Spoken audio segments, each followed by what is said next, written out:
So it's Wednesday, the 4th of December 2024, and here we are at the Multifaith Centre, and these are the faith panels that you've seen before. So they're all up, they got installed this week.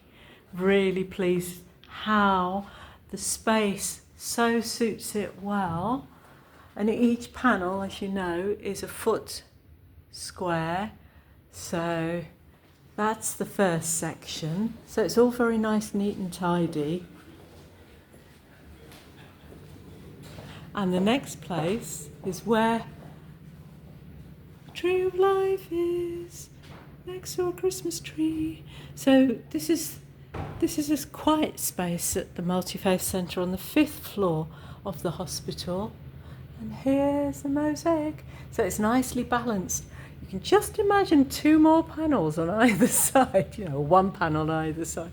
So as you know, it's 4 foot square, and all the work that the participants had done were converted into tiles from drawings.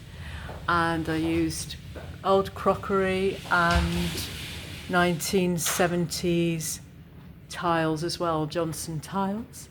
So here's what it looks like now that it's installed. I'm really pleased how it looks. So it's Caroline Jerrywalla, Mango Mosaics, over and out. See you soon. Bye.